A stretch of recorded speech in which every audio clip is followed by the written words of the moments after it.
पहले चरण में समाजवादी पार्टी को कितनी सीटें मिलने की उम्मीद है? हमारी पार्टी 400 पार की सरकार बनने जा रही है और इसलिए पहले चरण में सभी की सब सीटें आ रही हैं जी। क्योंकि जनता चुनाव लड़ रही है। जनता ने पूरी तरीके से मन बना लिया है कि केवल और सिर्फ विकास पुरुष, हाईटेक मुख्यमंत्री, पढ़ा लिखा मुख्यमंत्री, इंजीनियर मुख्यमंत्री माननीय अखिलेश यादव। पहले और दूसरे चरण में जाटलैंड कहा जाता है जहां पर चुनाव हुए हैं, उसके मद्देनज़र क्या आपको लगता है कि सभी जाट जो है एक मुश्त जो है सपा को वोट दिए हैं? जितने भी जाट बिरादरी के हमारे भाई बंधु किसान थे, क्योंकि उन्होंने जाटों ने देखा है किस तरीके से थार गाड़ी भारतीय जनता पार्टी का एक कैबिनेट का मंत्री, केंद्रीय राज्य मंत्री, उसके द्वारा किस तरीके से उसके लड़के द्वारा पहले वो एक बार लोगों को टेलर देता है, किसानों को अपमानित करता है मौखिक रूप से, और दूसरी बार उसका लड़का जो है गाड़ियाँ चढ़ा के जिस तरीके से किसानों पर की हत्याएँ की गई वो हमारे जाट भाई और किसान भाइयों को भी भूले नहीं हैं। तीसरे चरण की अगर बात की जाए तो यादव लैंड या फिर आलू वाला बेल्ट कहा जाता है, उसमें अपने आप को कैसे आंकते हैं समाजवादी पार्टी के लिए? देखिए, हमारा किसान और हमारा नौजवान अपनी शहादतों को भूला नहीं है। किस तरीके से उनके परिवार के लोगों ने शहादत दी, किस तरीके से उनके किसानों को सांड चल रहे थे।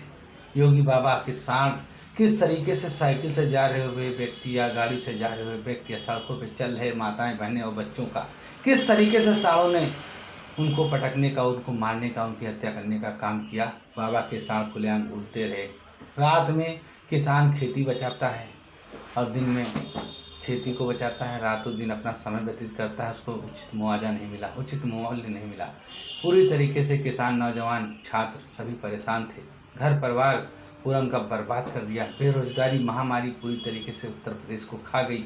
बाबा ने किस तरीके से लोगों को धमकाने का, टेरर देने का काम किया, किस तरीके से हमारी दलित बहनों की इज्जत लूटी, किस तरीके से इज्जत लूटने के बाद न्याय मांगने का प्रयास किया तो उसको उल्टा ही डराया, धमकाया और मारा गया। आखिर में उसको मर गई, मरणासन हो गई। और मरणासन की स्थिति ये आई कि उसको रात ही रात पेट्रोल डाल के फूंक दिया गया। चौथे चरण की बात की जाए तो ये अवध क्षेत्र आता है। चौथा चरण करीब 59 सीटों का जो है के लिए मतदान हुआ था। तो इसे कहा जाता था कि बीजेपी का एक गढ़ है। तो इसमें अपने आप को कैसे आंकते हैं? क्योंकि जब गढ़ की बात की जाए तो इसमें काफ़ी चेंजेज हुए। एक तरह से कहा जाए कि सीटों को लेकर जातीय फैक्टर अलग से काम कर रहा है। तो इसमें अपने आप को कैसे पाते हैं? देखिए, जनता गढ़ किसी का नहीं होता है। गढ़ केवल जनता का होता है, जो जनता वहाँ रहती है उसका गढ़ है। और जनता ने पूरी तरीके से देखा कि किस तरीके से लोगों को रोजगार नहीं मिले, किस तरीके से कानून व्यवस्था ध्वस्त रही। पूरा उत्तर प्रदेश जंगल राज में मस्त रहा। पूरी तरीके से मुख्यमंत्री लोगों को ठोकते रहे और अब जनता ने ठोकने का काम कर दिया है। जात और धर्म से उठकर लोगों ने अपना मतदान किया है और लोगों ने रोजगार और महंगाई जो इतनी भयंकर है उस महंगाई के खिलाफ वोट किया है। और दूसरी बात यह है कि विकास पुरुष, हाईटेक मुख्यमंत्री, इंजीनियर, पढ़ा हुआ मुख्यमंत्री चाहते थे और जो विकास करे, और विकास करके माननीय अखिलेश यादव जी ने 12 से 17 दिखा दिया है।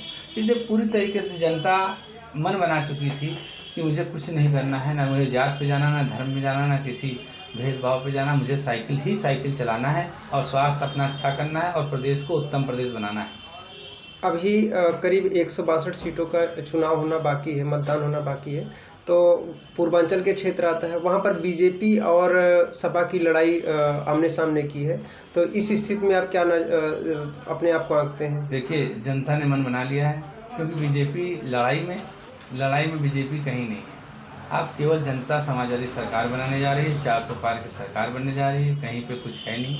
भारतीय जनता पार्टी अपना झूठ का पुलिंदा फैला रही थी। पूर्वांचल में क्या आधार है कि समाजवादी पार्टी के लिए लोग ज़्यादा वोट करेंगे? किन मुद्दों पर ज़्यादा वोट करेंगे? देखिए, सबसे ज़्यादा किसान बर्बाद, नौजवान बर्बाद। जब किस देश की रीढ़ की हड्डी किसान और नौजवान है, जब वही बर्बाद होगा तो जनता इनको कैसे वोट देगी? जनता तो समाजवादी पार्टी को वोट देगी क्योंकि नेताजी किसानों के मसीहा है माननीय मुलायम सिंह यादव जी, और समाजवादी पार्टी और माननीय अखिलेश यादव जी सदैव ही किसान और नौजवान की बात करते हैं और उनके लाभ की, उनके हित की बात करते हैं और प्रदेश को सदैव ही विकास के राह पे ले गए हैं।